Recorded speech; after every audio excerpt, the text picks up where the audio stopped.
Y continuamos con la segunda parte de este seminario con la ponencia Alegorías decoloniales hechas de luz, arte en las Américas durante la Guerra Fría y sus secuelas, por Florencia San Martín. Florencia es doctora en Historia del Arte por la Universidad de Rutgers. Su investigación se centra en arte contemporáneo en las Américas, pensamiento decolonial y estudios de memoria, y ha sido financiada por el Smithsonian American Art Museum y la Universidad de Rutgers, entre otras instituciones. Es profesora del School of Visual Arts y editora de Art Nexus en Nueva York. Su más reciente proyecto a publicar examina el arte de Alfredo Yar desde el lente decolonial, enfatizando en las consecuencias humanitarias y epistemológicas del neoliberalismo, un proyecto ideológico que define nuestro momento actual. En esta conferencia, Florencia examina una serie de cruces estéticos, éticos y políticos entre el arte del estadounidense Dan Flavin y algunos artistas latinoamericanos que han utilizado la luz para producir discursos críticos frente al canon de la modernidad y en los terrenos del arte y de la vida. Florencia abordará las maneras en que el soporte y la materialidad de la luz y sus alegorías han posibilitado el cuestionamiento de las relaciones de poder en las Américas. Florencia, bueno, muchas gracias por estar aquí. ¿Ahí se escucha? Sí. Ya. Muchas gracias, Manuela, por la invitación. Gracias por la invitación a venir acá a Colombia. Tenía hace muchos años muchas ganas de venir, así que es un privilegio poder estar acá y compartir parte de la investigación. Ok, yo voy a leer en español. En la primavera de 1966, una exposición en el Jewish Museum de Nueva York irrumpió radicalmente con los debates del arte de la época. Titulada Primary Structures, Younger American and British Cultures, la muestra exhibía objetos tridimensionales de formas geométricas simples realizados industrialmente por artistas del mundo anglosajón y particularmente de Nueva York, entre los cuales se encontraban, por ejemplo, Dan Flavin, Robert Morris y Carl Andre. No había allí, en aquellas esculturas seriales de gran formato, hechas de tubo fluorescente, cemento o ladrillo, un gesto único que trascendiera pictóricamente a la tragedia humana en las secuelas del Holocausto. Dicho de otro modo, no había allí expresionismo abstracto, aquella insignia expresiva, impulsiva, pictórica y abstracta que, a través de figuras como Jackson Pollock o William de Kooning, habían hecho de Estados Unidos, y más específicamente de Nueva York, el centro global del arte. Y aquello ocurría al momento en que la Casa Blanca, en Washington, D.C., tomaba el liderazgo del hemisferio occidental en el sistema capitalista que aún domina las relaciones globales de poder. Comenzaba entonces la Guerra Fría. A 20 años de aquello, en la exposición Primary Structures de 1966, las obras se alejaban o incluso se contraponían radicalmente a su precedente cronológico y geográfico abstracto. Lo que había ahora, en cambio, era el origen de un movimiento clave en la historia del arte contemporáneo que después se conoció como minimalismo. En efecto, como lo demuestra la exposición acá en el Museo de Arte Moderno de Medellín y el presente seminario que la acompaña, dicha estética, en y más allá de revisiones historicistas, ha seguido llamando la atención de muchos. La pregunta es ¿por qué? Una respuesta posible, que es la que me gustaría enseñar hoy día, es la capacidad del minimalismo, específicamente de la luz, de generar discursos políticos y sociales que emergen no de un yo sensible, trascendental, masculino y heroico, como ocurre en los debates más canónicos del expresionismo abstracto, sino de un yo o un nosotras o nosotros que habitamos el mundo civil reconociendo sus relaciones imperialistas de poder. Como recomendaba el mismo curador de Primary Structures, Kenson Mashine, a los artistas de su generación a comienzos de los 70, es decir, aún en el contexto de las dictaduras en el Cono Sur y en las secuelas de Vietnam, cita, si eres un artista en Brasil, seguramente tienes un amigo que está siendo torturado. Si estás en Argentina, probablemente tu vecino está en la cárcel. Y si vives en Estados Unidos, seguramente temes morir por un balazo en la universidad, en tu cama o quizás en Indochina. Pareciera absurdo despertarse en la mañana, ir al taller, aplicar pintura desde un tubo a la tela.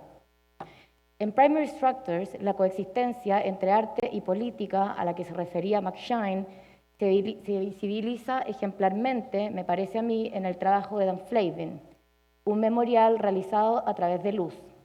Comenzando con dicho memorial, esta presentación examina la capacidad del minimalismo y más específicamente del componente de la luz para producir alegorías conceptuales que denuncian relaciones imperialistas heredadas del continuum colonial, analizando una serie de trabajos realizados por artistas del hemisferio americano desde finales de los 60 hasta la actualidad. Es importante aclarar que esta genealogía no pretende de ninguna manera celebrar una influencia dada por artistas canónicos del minimalismo neoyorquino como Flavin para romper con jerarquías entre centro y periferia. Esto ocurrió, como lo notó la historiadora del arte Harper Montgomery en la exposición Other Primary Structures, organizada por James Hoffman en 2014, también en el Jewish Museum de Nueva York. Intersectando fotografías de registros de la exposición original de 1966 con trabajos de artistas del llamado sur global, el objetivo de Hoffman, como explica Montgomery, era reimaginar el origen y el desarrollo del minimalismo en y más allá del mundo anglosajón, incluyendo artistas ausentes de Primary Structures y a otros que luego se influenciaron por él, o lo que se conoce como postminimalismo.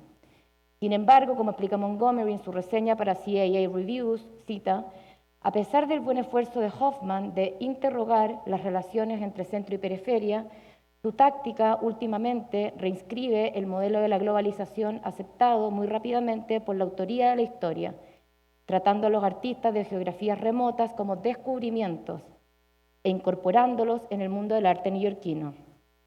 La pregunta entonces es acerca de la capacidad de la idea moderna de inclusión para repensar las historias del arte desde una perspectiva decolonial.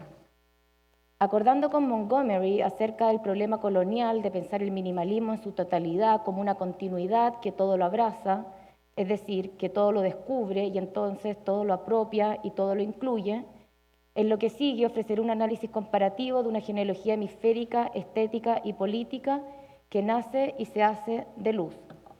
El punto de partida será el memorial de Flavin presentado en 1966 en Primary Structures, pero dicho punto inicial no significa un momento, o mejor, un monumento tradicionalmente inaugural, estable y expandible que espejea, en efecto, a un imperio.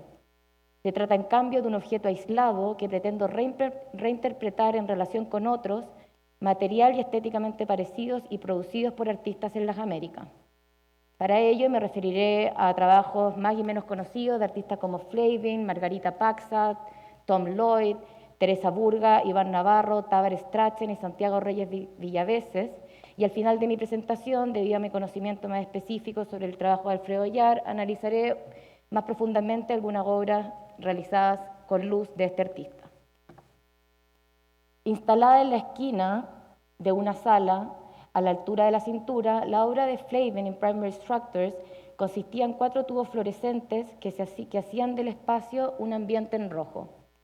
Los tubos proyectaban la forma de una ballesta y entonces la idea de una guerra. A ello se sumaba el rojo que llenaba la sala como alegoría de la sangre y de la muerte y el título de la obra, Monument 4, for those who have been killed in ambush, to PK, who remind me about death. Monumento 4 para aquellos que han sido asesinados en una emboscada, a PK, que me recordó sobre la muerte. En una época socialmente agitada en que las multitudes salieron a la calle a defender los derechos civiles y el anti-intervencionismo, Flavin creaba un memorial para los soldados estadounidenses que morían en Vietnam, y lo hacía recordando no solo los caídos y sus memorias, sino que además a PK, iniciales para su amigo y también artista Paul Katz. Como entendemos literalmente del título, PK le recordaba a Flavin sobre esas muertes, cuestión que lo impulsó a crear Monument 4. Y para Flavin, como lo notó recientemente el historiador del arte David Jetsi, y como también mencionaba Emiliano en la presentación, los títulos no eran para nada superfluos, sino que indicadores claves de sus prioridades artísticas. La observación de Jetsi es reveladora, pues materializa la politización del trabajo de Flavin mediante el lenguaje, es decir, mediante un gesto conceptual. Al hacerlo, desacredita la noción del minimalismo y del arte de Flavin como únicamente apolíticos y desprevistos de contextos, a pesar de las dedicaciones de sus títulos, como lo pensaba, según nos recuerda Jetsi, el famoso historiador del minimalismo James Mayer. Empero de las críticas que despertó el minimalismo durante su canonización a finales de los 70 respecto a su asociación con el discurso estadounidense imperialista en el contexto de Vietnam, lo político antiimperialista en el memorial de Flavin ocurre incluso a nivel iconográfico. Imagen y texto se miran, se traducen el uno al otro epistémicamente una y otra vez. Se trata entonces de un memorial minimalista y conceptual, en cuya forma ocurre la siguiente alegoría. Como una flecha que se aleja de su escudo, uno de los tubos se dirige directamente y violentamente al pecho de las y los visitantes, como si estas últimas fueran participantes activas del conflicto en Vietnam. De hecho, como explica Melissa Ho, curadora del Smithsonian American Art Museum en Washington, D.C., si hubo algo evidente en esta guerra inventada por Estados Unidos para facilitar su rápida ascensión al poder imperial, era que se trataba de una lucha contra un adversario difícil de identificar. Luz, espacialidad, forma y lenguaje interactúan entre sí, invitando a quienes observan a reconocer un contexto político y social donde las víctimas podrían ser cualquiera, incluso ellas, nosotros mismos. Y esto sigue sucediendo. Este año, en el Smithsonian, Melissa Ho organizó una retrospectiva sin precedentes sobre el arte producido durante la Guerra de Vietnam. La exposición incluía la obra de artistas nacidos en y más allá de Estados Unidos, como el chicano y veterano de Vietnam Rupert García, el alemán cuya práctica inició importantes debates sobre crítica institucional en los 60, Hans Hacke, y Martha Rosler, la fotógrafa estadounidense que junto a otros como Alan Sekula resignificó en los 60 la fotografía documental. Para la ocasión, en una sala entera del museo, de hecho la única sala dedicada a un solo artista, exhibió Monument 4 de Dan Flavin. Y si consideramos que el pasado no se borra, sino que genera las condiciones para la construcción de presentes y de futuros, como bien lo propone el pensamiento decolonial y los estudios críticos de la memoria, el memorial de Flavin cobra una significación especial en el presente. Como escribió para el Washington Post un crítico de arte reseñando la exposición, cita, la política polarizada de hoy está construida a partir de las réplicas de Vietnam, afectando los recuerdos, las historias familiares y las vidas de millones. Esta alegoría política, temporal, global y generada por la luz es, como mencionaba al comienzo, la que me interesa pensar en torno a ciertas producciones visuales en las Américas, pero en algunos casos la referencia de Flavin y el minimalismo han sido no solo conscientes y determinantes, sino que problemáticamente literales. Esto ocurrió, por ejemplo, en Estructuras Primarias 2, una exposición en la Sociedad Hebraica de Buenos Aires organizada en 1967 por Jorge Glusberg, tomando a Primary Structures como su referente simbólico, formal e incluso nominal. En la exposición, como explica la historiadora del arte Aimee Iglesias, cita, la repetición y del título y el hecho de que Glusberg también organizó su versión en una institución relacionada con la comunidad judía, invita a pensar en Estructuras Primarias 2 como simplemente homenaje, no solo como homenaje, sino como un intento de traducción literal y asociación estilística a un nuevo movimiento de moda en los Estados Unidos. Mediante dicha operación, las obras presentadas y la propuesta curatorial de Glusberg trascendían las indagaciones estéticas de los participantes para insertarlos en un debate sobre el futuro del arte de dimensiones continentales y espíritu cosmopolita, para ampliar la oferta del mercado interno y abrir puertas para su expansión internacional. Si bien puede leerse el esfuerzo curatorial de Glusberg como una búsqueda de adscripción y traducción, era distinto el objetivo de los artistas allí expuestos, cierra comillas. La observación de Iglesias es iluminadora, pues revela un tipo de traducción mimética y obediente que espejea el triste legado burgués de la colonialidad en el Nuevo Mundo, a la vez que la resistencia a dicha obediencia por parte de los artistas. Teniendo en cuenta esta doble observación de Iglesias, por un lado, y al Flavin político y antiimperialista de Monument 4, que aquí he venido describiendo, por el otro, se hace posible un análisis comparativo sobre la luz en las Américas que posibilita un diálogo mucho más profundo que hasta ahora ha pasado inadvertido.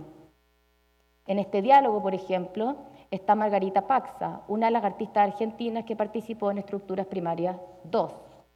En uno de sus trabajos más emblemáticos, Paxa, que desde finales de los 60 experimentaba con el minimalismo, criticando el exceso frenético de la modernidad capital, instaló en una pared un texto hecho de tubos fluorescentes, titulado El arte ha muerto, viva el arte, y realizado en 1979. Las luces proyectaban colores primarios, además del verde como complementario del rojo.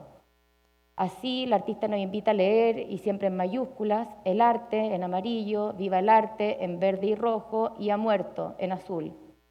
Pero la misma Paxa, reconociendo la idea colonialista del minimalismo que había implementado Bloomsburg en Buenos Aires a pesar de sus buenas intenciones, se preguntó por el sentido ético de dicha estética visual, al tiempo en que muchas salían a las calles a denunciar el continuum de las estructuras colonialistas en lo que luego se conocieron alrededor del mundo como las revueltas de 1968. En Argentina, por ejemplo, estas revueltas tomaron la forma de Tucumán Arde, un famoso proyecto de acción política y colectiva donde participó Paxa y que levantó la pregunta sobre la relación entre el arte y la vida y si acaso dicha relación era incluso posible. Ante la opción negativa de esa pregunta, muchos dejaron el arte para dedicarse al activismo. Paxa, en cambio, no lo dejó. Lo que no dejó Paxa, luego de Tucumán, fue hacer arte a partir de luz. Sí, 10 años después de Tucumán, Paxa realizaba el arte muerto, insistiendo justamente mediante una metáfora que se niega en un pasado que no se borra. Y esa insistencia la realizaba el artista a través de un minimalismo en cuyo corazón se encuentran las alegorías de la luz, visibilizando la relación entre arte, cultura, vida y muerte. En este contexto de discusión, y por supuesto desde un lente retrospectivo, la obra de Paxa nos recuerda la temprana unión entre imagen, lenguaje y política antiimperialista que ya había ensayado Flavin a mediados de los 60 en Monument 4. Pero lo cierto es que, como explicaba al comienzo, aislar a Flavin como influencia única e inaugural de los trabajos alegóricos decoloniales realizados mediante luz, corre el riesgo de repetir el modelo colonizante de la historia del arte, donde los artistas del llamado Tercer Mundo, una nomenclatura geopolítica también iniciada durante la Guerra Fría, imitan orgullosos a sus pares en los países desarrollados. Al mismo tiempo, dicho aislamiento desconocería el hecho de que Flavin no estaba para nada solo en sus experimentos minimalistas con luz, y eso ya lo notó Catherine en su presentación. Como lo demuestra una investigación en curso de Krista Thompson, profesora del Departamento de Historia del Arte en Northwestern University, contemporáneamente a Flavin, a finales de los 60, el artista afroamericano Tom Lloyd realizaba objetos tridimensionales mediante luces electrónicas. En efecto, aquella estética de estructuras primarias hechas de luz llevó a Lloyd a inaugurar en septiembre de 1968 las puertas del Studio Museum en Harlem. 3 años más tarde, Lloyd fundaría el Storefront Museum en Queens, un espacio de encuentro cultural de la comunidad negra del sector. En el caso de Lloyd, sin embargo, específicamente respecto a su estética abstracta y hecha de luz, en el Studio Museum, el público reprochó su trabajo. A solo meses de la muerte de Martin Luther King y en plena era de los derechos civiles y protestas contra la Vietnam, Lloyd, como artista negro, pensaron sus críticos, tanto de la diáspora africana como del mundo blanco anglosajón, cito, debía crear obras socialmente relevantes y por eso figurativas, lo que nos lleva a preguntarnos como si los artistas de color solo pudieran operar desde la invitación inicial y estéticas propagandistas de denuncia. La pregunta es entonces no solo sobre la relación posible entre la política y la abstracción, sino además sobre quién puede valerse de aquel diálogo profundo entre una estética no mimética y un discurso antiimperialista. La respuesta, nos pareciera decir Lloyd, es todos. En realidad, Lloyd, tal como Flavin en Monument 4, no hacía sino crear desde la luz y la abstracción un trabajo social y políticamente comprometido, aunque la crítica y la historia del arte hasta hace muy poco no ha querido ver. Lo mismo hacía Teresa Burga desde el Perú.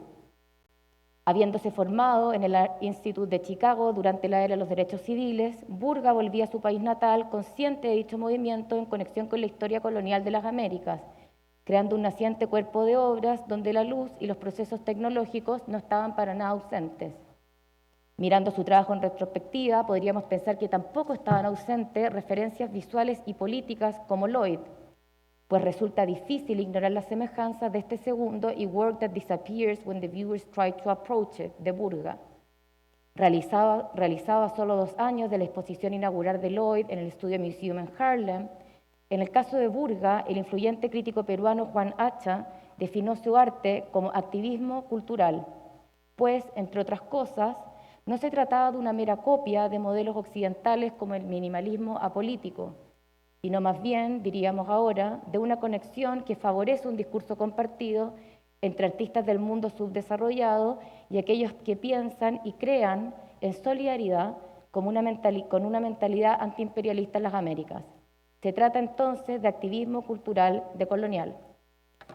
En esta misma línea de discusión, el chileno Iván Navarro, desde sus tempranas fotografías hasta sus carros de supermercado y rejas hechas de tubos fluorescentes, no ha dejado de experimentar con la luz como elemento capaz de mostrar relaciones imperialistas de poder durante la Guerra Fría y sus secuelas. En el caso de Navarro, la relación con el referente de Flavin, a quien conoció luego de mudarse a Nueva York en 1997, ha sido una relación consciente que ha marcado de hecho su carrera. Me parece que Flavin representa una forma de pensar, dijo el artista. Más que un estilo artístico, tiene relación profunda con la industrialización occidental y el poder político, continuó. Respecto a su experiencia en Chile, es importante recordar que en 1973, un día como hoy, un 11 de septiembre, hace 46 años, un golpe cívico-militar diseñado por la administración de Nixon y Henry Kissinger, en conjunto con las élites locales, derrocó el gobierno socialista de Salvador Allende, elegido democráticamente por el pueblo en 1970. El golpe implementó una dictadura de 17 años, provocando el exilio, la persecución y la muerte de millones. Mientras las calles se oscurecían por los apagones constantes de luz, en los campos de tortura en Chile se aplicaba electricidad a las y los presos políticos. La luz era entonces metáfora de un país en duelo, como si la sociedad entera hubiese sido encarcelada en una caverna platónica y no pudiera ver. Y si se atrevía a ver, a salir de la caverna, corría el riesgo de encontrarse con un destello eléctrico que podría causarle un tremendo dolor físico y psicológico ciertamente difícil de olvidar. Muchos prefirieron callar para sobrevivir, evitando la luz y la electricidad. Considerando esta alegoría, el año 2007, en el Centro Matucana 100 de Santiago, Navarro realizó una instalación donde una serie de letras llenaban el suelo de la sala. Mediante linternas, los visitantes podían iluminar esas letras y encontrar nombres de victimarios. Podían ver. Titulada ¿Dónde están?, la obra insistía desde el lenguaje que ni las víctimas ni aquellos que causaron su dolor se les puede y se les debe olvidar. Lo mismo ocurre con las víctimas y los victimarios de la guerra de Vietnam, y el arte está allí para mostrarlo. Eso fue exactamente lo que demostró este año la exposición en el Smithsonian American Art Museum, donde la obra de Flavin tenía un evidente protagonismo. En realidad, lo que no podemos olvidar es un sistema colonial imperialista más amplio que genera estos conflictos en primera instancia, para lo cual, en el campo del arte, la luz ha demostrado ser un medio y un lenguaje productivo de denuncia. Recientemente, el artista Tabar Strachan ha visibilizado dicha insistencia en su proyecto en curso titulado Enciclopedia de Invisibilidad. Nacido en las Bahamas en 1979 y educado en la costa este de Estados Unidos, en 1918 Strachan intervino en la elegante fachada neoclásica del Carnegie Museum of Art en Pittsburgh, en el estado de Pensilvania, y lo hizo escribiendo nombres invisibles con neón, usando el lenguaje del minimalismo antiimperialista y el recurso de la luz para hacer visible lo que la alta cultura no reconoce o no celebra en tanto sensibilidades productivas del debate cultural global. Uno de los nombres inscritos en los muros era el fallecido rapero afroamericano Tupac Amaru Shakur, conocido públicamente como Tupac. Considerado por muchos como uno de los raperos más influyentes de todos los tiempos, la decisión de Strachan de honrar la vida, la música y el activismo social de Tupac no se desliga para nada de la historia colonial más extensa de las Américas. Su madre, que como muchos miembros de la familia de Tupac estaba aliada al Black Panther Party, una organización política revolucionaria fundada en 1966 durante la era de los derechos civiles para defender la raza negra y la lucha contra la brutalidad policial, decidió nombrar a su hijo y con eso honrarlo con el nombre de Tupac Amaru II, el famoso revolucionario indígena que había liderado la revuelta contra el virreinato del Perú del siglo XVIII. Tupac Amaru, a la vez, tomaba su nombre de otro líder indígena, el último monarca Tahuantinsuyo o el Imperio Inca, ejecutado por la invasión española en 1572. La madre de Tupac, la activista Feni Shakur, y Tupac, junto a ella, emprendían entonces una lucha donde las historias coloniales compartidas en las Américas se hacían visibles mediante un nombre, un concepto o una ideología, la de Tupac en los siglos XVI, XVIII y en el presente continuo.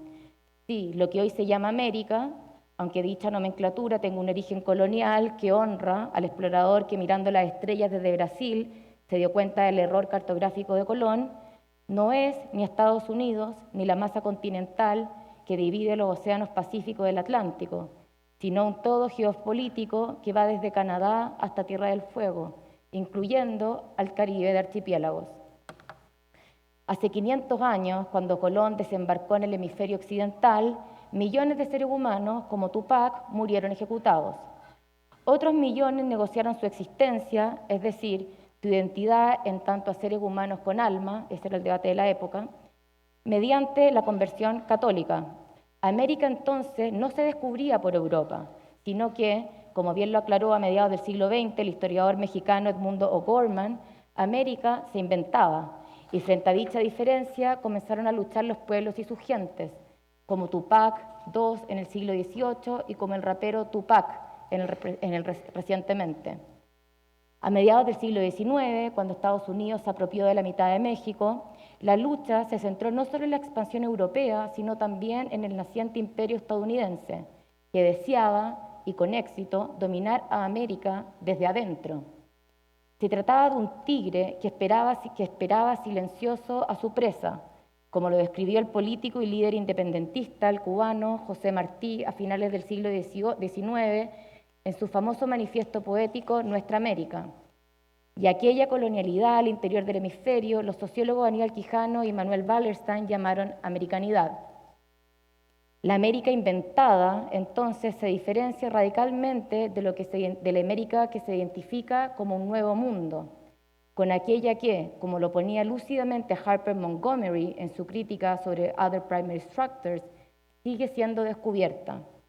Lo importante entonces, según podemos deducir de la enciclopedia que Strachan torna invisible mediante textos, nombres de luz, es reconocer aquella lucha continua y colectiva, pues como nos recuerdan Quijano y Wallerstein, las independencias no terminaron con el continuum colonial, sino que simplemente transformaron su aspecto externo.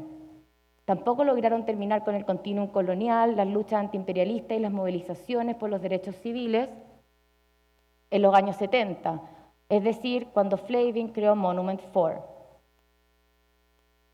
En medio de la Guerra Fría, Estados Unidos colonizaba no solo instituciones y saberes, sino que además el espacio.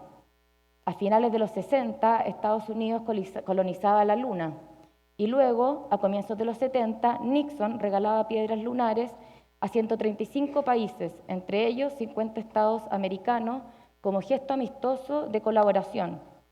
El artista colombiano Santiago Reyes Villaveses hizo un proyecto sobre eso que tituló Piedra Lunar. Un proyecto de investigación comenzado hace 3 años, Piedra Lunar se encuentra ahora exhibido en el Planetario de Bogotá e incluye instalaciones, videos, archivos intervenidos y fotografías sobre la alegoría colonialista de dicha entrega de Nixon vestida de generosa diplomacia.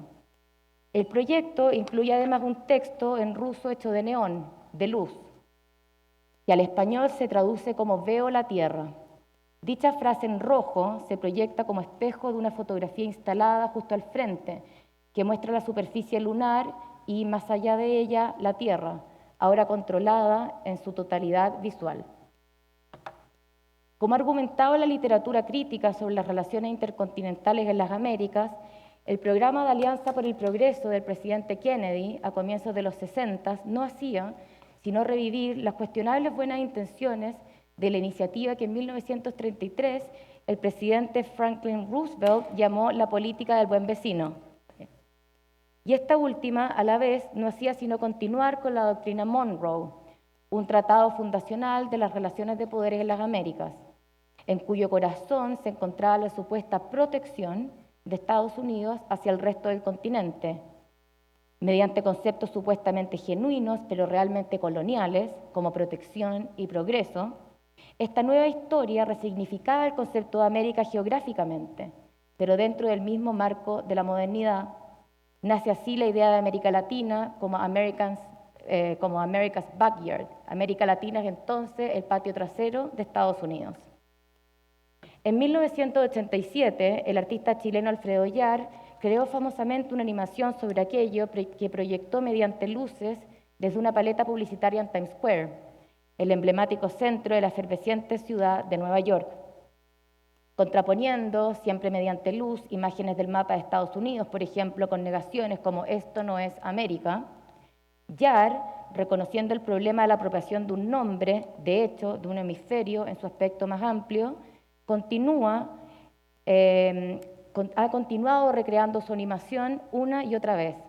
El lenguaje, entonces, como nos dicen Yar, Paxas, Strachan, Reyes Villaveses y ciertamente Flavin, no es para nada casual. Es en sí mismo un mecanismo colonial a la vez que una estrategia de resistencia a dicho mecanismo disfrazado de progreso, tal como lo describía José Martí mediante la figura literaria del tigre. Esa temporalidad continua de la lógica de invasión de la modernidad que comenzó con la conquista, un problema de espacio, y que se resignificó en el siglo XIX con la aparición del tigre en nuestra América, se muestra claramente en una instalación también poco conocida de Yar realizada en 1984. Titulada Motherland, Motherland, What Mother, What Land, el trabajo incluye imágenes montadas en la pared, montones de tierra instalados cuidadosamente en el suelo y tubos fluorescentes de neón. La imagen de la izquierda reproduce un dibujo de una escena precolombina incluido en el Código Bonturini, conocido también como la tira de peregrinación. Se trata de una escena migratoria desde Aztlán hasta el Valle de México. Organizada formalmente mediante una composición geométrica, en la imagen las nociones de singularidad y colectividad y de figuración y abstracción se juntan, se complementan. Yar, al instalar esta imagen al comienzo de su narrativa, hace visible un antes y un después de la imposición occidental estética y epistemológica basada en binarios. De hecho, ese momento fundacional se reproduce en la siguiente imagen de Motherland. Se trata ahora de una reproducción de un grabado de cobre realizado en 1594 por el artista flamenco Theodore de Bry, realizado mediante una estética renacentista que celebra la figura del conquistador como salvador moderno de la empresa colonial. De Bry, con un detallado lenguaje formal, muestra binarios que se oponen entre sí: conquistador y conquistado, vestido y desnudo, inclinado hacia adelante, inclinado hacia atrás, figura y fondo. Específicamente, el grabado se titula «El primer desembarco de Colón» y muestra la manera natural en que los conquistadores honran a los conquistados honran a los conquistadores en tanto a sus salvadores, ofreciéndoles su tierra como un gesto de admiración y gratitud. En efecto, la serie que contiene este grabado de De Bry se llama lisa y llanamente América, pero se trata de la idea de una América descubierta, conocida por muchos como De Bry, solo desde Europa y a través de testimonios. Como explica el semiólogo decolonialista Walter Mignolo, los grabados de De Bry, creados en el curso de casi 40 años, son una pieza fundamental para la construcción de un imaginario dominado por una identidad europea diferente y superior a la del resto del mundo. La imagen apropiada por Yar muestra este testimonio, esa epistemología del conocimiento, donde unos tienen que proveer regalos a otros para mostrar su admiración y su gratitud. Y esa idea, para muchos, sigue siendo la misma. De hecho, lo que continúa es la idea de la colonialidad, en cuyo centro se encuentra la apropiación de la tierra y la explotación del trabajo, es decir, la base del capitalismo. Y lo que también continúa es la mirada decolonial que denuncia esas estrategias de visibilidad e invisibilidad en imágenes como de Brey y por extensión en palabras como América, con América significando ahora el Nuevo Mundo. Como explica también Miñolo, leer a Debrey desde una perspectiva decolonial es clave, pues no solo Debrey silenció a los indios en tanto objetos en vez de personas, sino que además las investigaciones en torno a Debrey han mantenido ese silencio. En Motherland, Yar expone ese silencio contrastando la estética de Debrey con la tira de peregrinación. De hecho, en el siglo XVI, la drástica interrupción que ocurrió con la conquista y que se representa en el grado de Debrey apropiado por Yar, fue vista por la gente que habitaba en Tahuantinsuyo como Pachacuti. En quechua, Pacha significa madre, mundo o vida, y Cuti significa un cambio drástico. Como explica Miñolo, ese momento de invasión y destrucción violenta en todos los niveles de existencia no es sino el momento fundacional de la herida colonial moderna. Y como herida, es decir, como corte, aquella ruptura está aún abierta y es compartida por muchas y muchos con historias pasadas y presentes coloniales similares. Así, las palabras mother o madre y land o tierra en el título de la instalación de Yar están en diálogo con las ideas de Pacha y mundo, es decir, con un sentido de pertenencia continuo y de lucha antiimperialista contra la invasión externa o Pachacuti. Yar representa la persistencia de esta herida, apropiando para su tercera imagen una fotografía de tropas estadounidenses desembarcando en Honduras como parte de su entrenamiento contra la Nicaragua sandinista en 1983. Para su última imagen, Yar se apropia de una imagen en close-up de la dictadura militar chilena. La primera imagen, la del centro, representa la invasión de Estados Unidos en América Central y con ello la implementación de una economía de mercado libre que favorece a las corporaciones transnacionales y al mundo privado sobre el mundo estatal, sindical, estudiantil y comunitario, citadino y rural. La segunda, o sea, la imagen de la extrema de la derecha acá, representa el momento en que el modelo del libre mercado fue impuesto por primera vez en el mundo mediante la dictadura de Pinochet en Chile, inaugurada, y quiero repetir, un día como hoy, hace 46 años. Ambos momentos se acompañaron de destrucciones drásticas, tanto humanitarias como epistemológicas. El capitalismo y el homicidio humano y el pensamiento son dos caras de la misma moneda, nos pareciera decir Alfredo Yar. Con la primera imagen representando el Tahuantinsuyo y la última el Chile dictatorial, en la instalación de Yar, la tierra, en forma de 4 pilares canónicos, podría entonces ser los Andes, la cordillera, pero también la idea del mundo de los incas o Pachamama. Los tubos de neón, por otra parte, por su forma de flecha, podrían acaso representar Pachacuti o, en español, intervención, una herida colonial. En este sentido, en el arte de Yar, el neón representa la coexistencia de la política con la vida y el arte a través de estéticas conceptuales y minimalistas, estéticas en cuyo corazón se encuentra una ideología antiimperialista. Esta es la última obra que voy a referirme. En otra obra, que también es muy poco conocida, de Alfredo Yar, realizada en 1985, el artista escribió en rojo y con neón bajo el título de la famosa novela del colombiano Gabriel García Márquez, 100 años de soledad, No realmente. No, nos recuerda Yar con estos trabajos hechos de luz. Los países y las gentes en las Américas no se gobiernan para nada solos. Pero aquello no quiere decir que el arte simplemente asuma el legado moderno de los discursos canónicos y lo inyecte violentamente a sí mismo una y otra vez. Más al contrario, y con esto termino, pareciera que muchos artistas en las Américas han establecido un diálogo retrospectivo, donde lo que prima son las redes de solidaridad estética y política que pueden beneficiar, en este caso mediante el medio de la luz, discusiones políticas, económicas y sociales más amplias que se han heredado de la experiencia colonial. Eso. Tenemos minuto para preguntar.